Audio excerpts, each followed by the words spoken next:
Third battle began on March 15. After 750 tons of delayed action bombs were dropped on German positions for 3.5 hours, starting at 8:30 a.m., the New Zealanders advanced under the cover of artillery. The success of the offensive depended on how effectively the paralyzing effect of the bombardment would be utilized. The defenders, however, quickly recovered, and their defense strengthened. Also, the Allies' equipment was delayed due to overcoming the craters from the bombs.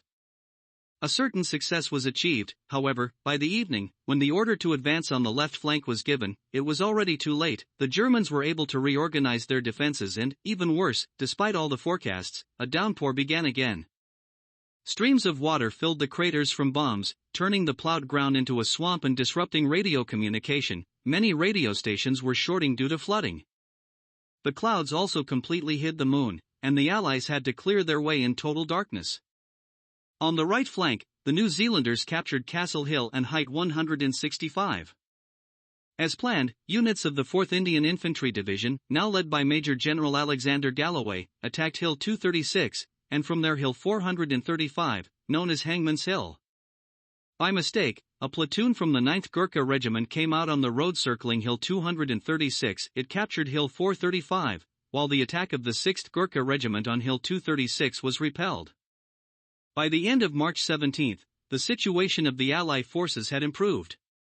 The battalion of Gurkhas held Hangman's Hill, located 250 meters from the monastery, despite their supply lines being shot at from the German positions on Height 236 and from the northern part of the city, and, although the city was still fiercely defended, the New Zealanders and Allied armored vehicles managed to pass through a narrow corridor and occupy the railway station. However, the Germans were still able to reinforce their troops in the city, and they regularly sent their snipers to take positions in those parts of the city that were considered by the Allies to be cleared of German forces. On March 19, a decisive strike was planned in the city and in the area of the Abbey, including an unexpected tank attack.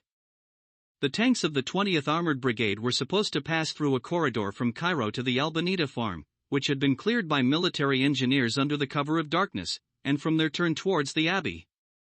However, an unexpectedly strong counterattack by the troops of the 1st German Parachute Division on the Castle Hill disrupted all of the Allies' plans. Advancing on the monastery from the Castle Hill and Hangman's Hill became impossible, and the tank attack, lacking infantry support, was repelled by noon. In the city, the Allies were unable to advance far enough, and the initiative passed to the Germans, whose positions near the Castle Hill, which served as the gateway to the fortifications on the Monastery Hill, completely destroyed all hopes for an early success of the Allies' actions. On March 20, Freiburg launched the units of the 78th Infantry Division into battle. The plan was to achieve several objectives: to direct more troops into the city so that German forces would not return to the cleared areas in the city, and to strengthen Castle Hill. This last measure would allow the troops to block two passes between Castle Hill and heights 175 and 165. Through these passes the Germans supplied their forces in the city. Throughout March 21, Allied commanders felt that luck was close. However, the German soldiers held firm. The attack on Height 445, aimed at cutting off the German supplies, was barely repelled, while in the city, the Allies' successes were limited to slow advances, house by house. On March 23, Alexander met with his commanders. It was obvious to the commanders that the New Zealand and Indian divisions were exhausted and worn to the limit. Freiburg was convinced that the battle could no longer successfully continue and called off the offensive. The 1st German Parachute Division, a few weeks after the battle described by Alexander as the best division in the German army, suffered heavily but ultimately achieved victory. The following 3 days were spent on stabilizing the front, extricating isolated Gurkhas from Hill Hangman and a company from the 24th New Zealand Battalion from Height 202, where the soldiers were also isolated.